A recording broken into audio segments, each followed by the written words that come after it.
I knew that United States and Iran were not serious about the peace negotiations when Pakistan was being mediator. Like out of all those countries, you had to find Pakistan in order to be mediator. India, Pakistan, Bangladesh, these kind of the countries can't solve anybody else's problems because they got their own problems that are unsolved. I understand for Pakistan that they were just trying to gain the respect back in the sphere of diplomacy. They're trying to put back Pakistan on the map of diplomacy, so they were making all those efforts. That was part of the reason, but also their economy that's already almost dead was getting affected because of the war. So they just wanted to be there as the mediators. But United States and Iran, like for real, you had to choose Pakistan. I mean, there are a lot of the other better countries. You could have chosen any country from the Middle East. You could have chosen any country that is allies with Iran. That could have been better mediators and come up with the better solutions than Asim Munir or the Prime Minister of Pakistan. And Israel is out. Israel was the one who wanted the war. Actually, I would say that the Gulf countries wanted this war more than Israel. But Israel is now out. They started bombing with the United States, and now it is United States versus Iran. Israel is watching the show, and actually, Bezalel Smotrich the other day in one of the interviews was talking about it. This is the best scenario for Israel because the United States is bombing Iran, and they're already degrading their capabilities of the weapons production and their nuclear project. So this is good for us because Israel don't have to deplete their resources. They can focus on Gaza. They can focus on southern Lebanon. They can focus on the Syrian front.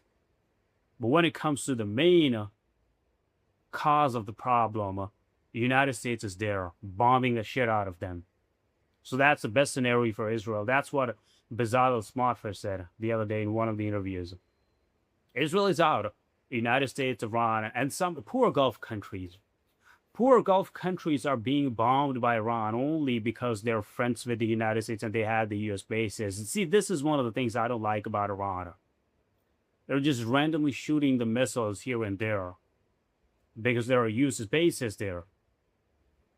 When Russia invaded Ukraine, Ukraine did not just randomly start shooting the missiles at every country in anywhere in any corner of the world where Russia has the military bases. Iran is like, hey, we cannot reach the United States, so we're gonna hit all those neighbor countries where the U.S. bases are there.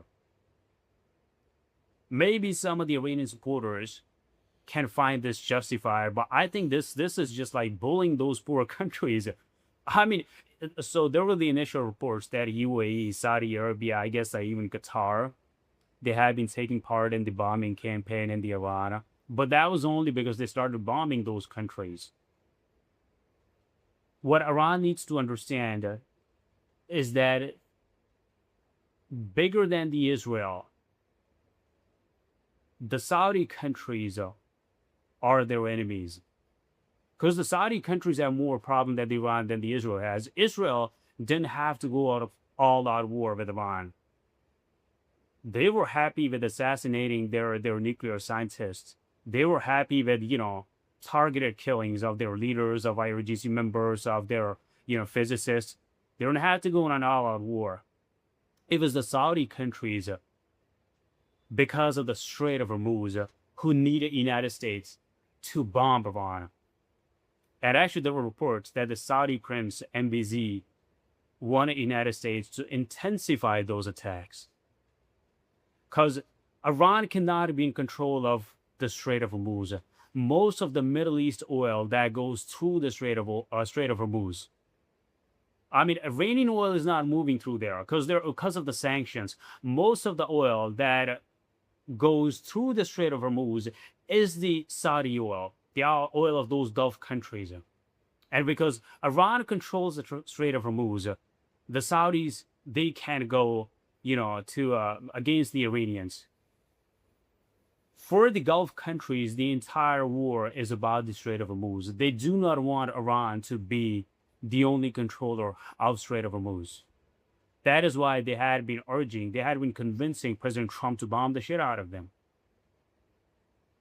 And actually, that didn't work out well for them. Because the Iranians, now they're being bullies. We have these IRGC hardliners, and then we have the parliamentarian authorities, and there was a power struggle in between them. The IRGC, first of all, the way the command structure of the IRGC is that, they have the different command centers in almost like every province of Iran, and they can just work independently. They don't have to have one commander in chief where they have to take the orders. They can just work independently. So there are certain hardliners who are pushing for the harder and more intensified strikes, not only on the Gulf countries, but also on Israel. And then we have the parliamentarian authorities who are supposedly following the orders of Moshtaba Committee, who nobody knows if alive or not. They just deliver his messages. Who knows if he writes the messages or there is somebody, from the parliament who is writing on behalf of Moshtaba Committee just to keep people's confidence high that our supreme leader, second in command, is still alive and delivering the messages and wants us this, and that to do. And then we have higher GC hardliners who are trying to, take control of the Iranian, the weapon system, trying to take everything under their control. And they just want to take those parliamentary authorities out of the game. And they actually don't give a damn about killing their own people. For them, it is the fight of survival. And I understand to some extent when you have the fight of survival, you do anything to survive, which also means being, being a bully, being a gangster. It is like, hey, if I'm going to get destroyed, I will take you with me. And that's exactly what these IRGC hardliners are down to. They're trying to sabotage every single neighboring country. Look, if the United States wants to establish peace with Iran, first of all, they have to understand that there can be only one controller in the Middle East. It could be Iran or it could be Israel. If the United States believes that it is okay for Iran to control the Middle East, then they're going to have to lose their Gulf countries as allies, because the Gulf countries know that it is better to be not the friends like the friends, but the political allies to the Iran than to the United States. Because I don't think the U.S. bases can save those Gulf countries from the missiles coming from Iran. They will keep producing and keep shooting those missiles. So the United States, if the United States wants to accept this Iranian supremacy in the Middle East, they're going to have to lose to some extent their Gulf allies and also Israel. But if they want those Gulf countries to be, self-reliant, if they want those Gulf countries to be free from the influence of Iran, then I guess the United States can't be talking about the peace unless there is 100% regime change. The Iran is not going to change their policy towards the United States or towards the other Middle Eastern countries if the same regime is in the power. And if actually they survived this era, then they're going to come back stronger. Because then they will brag about that, hey, like the superpower was there trying to sabotage us, but nothing happened. We came out victorious. That is going to build their status, and the United States is going to lose a lot. That will be humiliation. One of the biggest humiliation, matter of fact, after the Vietnam War. And Israel will also lose their dream of greater Israel, if they have that dream. I mean, there are certain videos where Benjamin Netanyahu is trying to explain that greater Israel. I don't know, like, what are the intentions of, all the Israelis or, the politicians, but that's what Benjamin Netanyahu was talking about.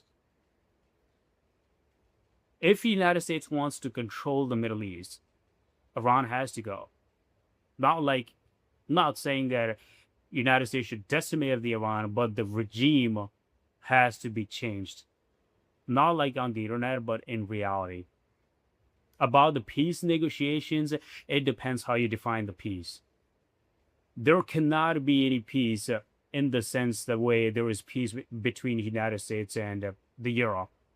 There can't be that kind of the peace, or the kind of the peace that is there between the United States and Mexico. There cannot be that kind of the peace. There has to be a different kind of the peace where, certain things are happening here and there, but you still, like, don't go for any major conflict.